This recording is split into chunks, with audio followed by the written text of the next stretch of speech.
Grand Ethiopian Renaissance Dam, one of Africa's biggest infrastructure projects.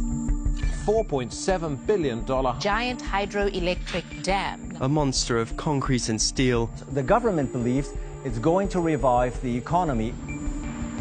But Egypt worries this might come at its own expense. محدش يقدر يمس مية مصر. ده حياة أو موت لشعب.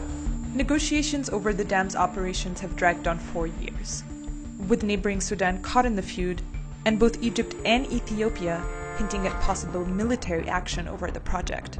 Attempts to reach a final comprehensive deal have ended in deadlock, with many key questions still open.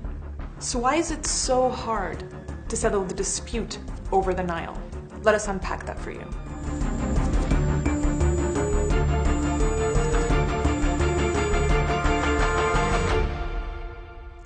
The importance of the world's longest river, the Nile, can hardly be overstated. It's essential for the 280 million people living along its banks in the Nile basin. It runs through 11 countries. But Ethiopia's plans on the Nile are being watched especially closely in Egypt and Sudan. And to understand why, let's take a look at how the river flows. The Nile's main source is in Ethiopia, at Lake Tana.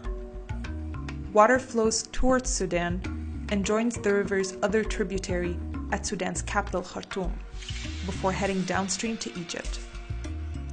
The Grand Ethiopian Renaissance Dam, or GERD for short, is being built here, on the border with Sudan, near the Nile's source. The dam would catch water in its massive reservoir, whose surface area is larger than that of Greater London. The water is then harnessed to generate electricity. Simply put, the new dam gives Ethiopia considerable control over how much water flows downstream. And the stakes are immensely high for all parties involved. Ethiopia wants the dam to supercharge its economy as the country's population and ambitions grow.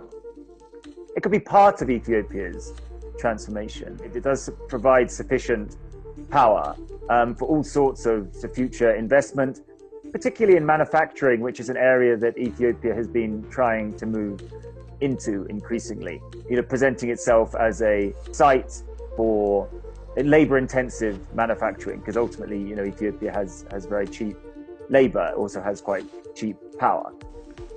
It could have a huge impact on everyday Ethiopians' prospects. Roughly 65% of the country is not connected to the power grid, something the government wants to change.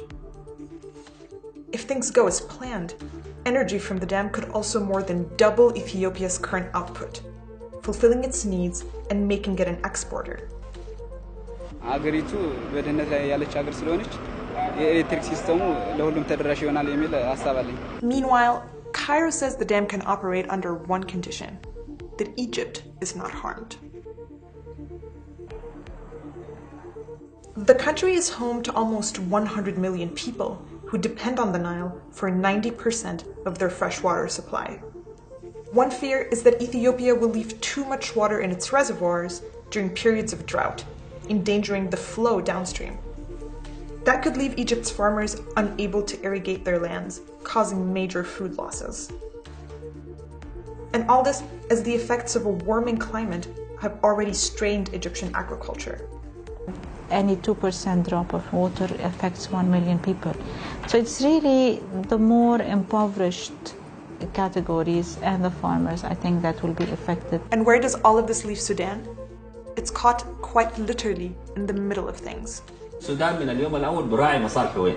مرات أنت في مصالحك دي في مواقف بتكون بتتطابق مع المصالح الأسيوية. في مواقف بتتطابق المصالح المصرية. The effects for Sudan seem mixed.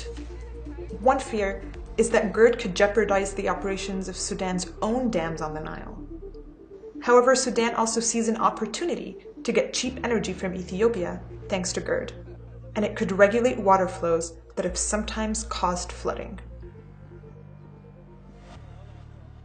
And beyond economic interests, negotiations around the dam have also been marred by distrust. In 2013, a meeting broadcast live between then Egyptian President Mohamed Morsi and political advisors showed one of them suggesting fomenting internal conflict to distract Ethiopia from building the dam. يبقى في تدخل في الشأن الداخلي ويبقى في تأثير على القرار وعلى الاختيارات في اثيوبيا. المجتمع هناك مجترئ الى اقصى درجه، واحنا شفنا ده في زيارتنا، كانت حاجه يعني مؤسفه. Recently, Ethiopia accused Egypt of sponsoring cyber attacks to disrupt the project. And Ethiopia has repeatedly threatened to unilaterally start filling the dam's reservoir with or without an agreement with Egypt and Sudan. The dispute over the Nile is also complicated by issues with deeper roots, like history and culture. The dam has reignited an age-old debate about who exactly owns the Nile. So it's the Nile's vital role in Egypt's civilization and history, which continues until this day, which makes this such a seismic issue. Ancient Egyptians revered it and called it a gift of the gods. And this view of the Nile still resonates today. النهر ده والمية دي بتيجي بأمر من الله من آلاف السنين. Today the Nile occupies a prominent place in Egyptian contemporary culture, sometimes featuring in songs for kids.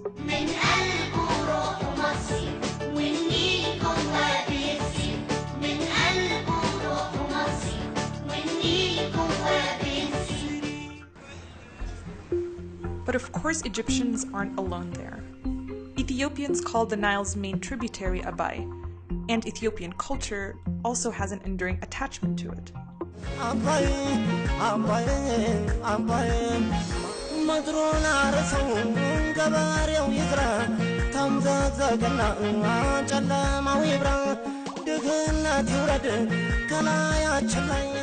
And Ethiopia also sees this project as overcoming what it perceives as historic injustice relating to not being able to use the Nile waters for its development because of historic treaties and other claims of Egyptian hegemony.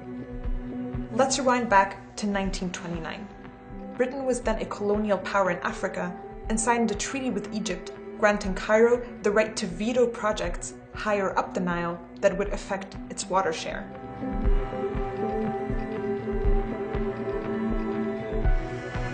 In 1959 brought another key agreement, this time between Egypt and Sudan.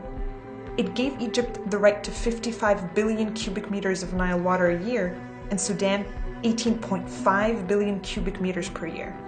Ethiopia was not consulted. And in 1970, Egypt finished building its own massive dam, which helped control flooding and utilize the Nile to boost its economy.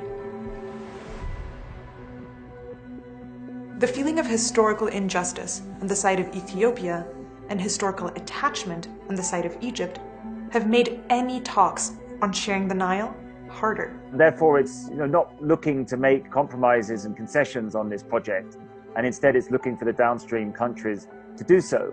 Egypt, on the other hand, sees that the Nile is a vital source of water for Egypt, and it has concerns about this project and the way Ethiopia has gone about it. Even with a final deal on the dam, talks and further cooperation will be necessary in the years ahead. There are more projects slated for the future along the Nile, raising further questions about the division of resources.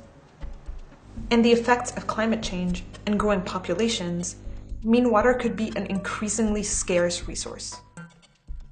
What needs to happen here is that, despite this very tortuous process and the disappointment and disillusion of the parties for various reasons, the only option here is to return to the negotiating table. And it's very important for Sudan and Egypt that they are working with Ethiopia, that they can trust Ethiopia, that Ethiopia will look after their interests as these quite vulnerable downstream countries.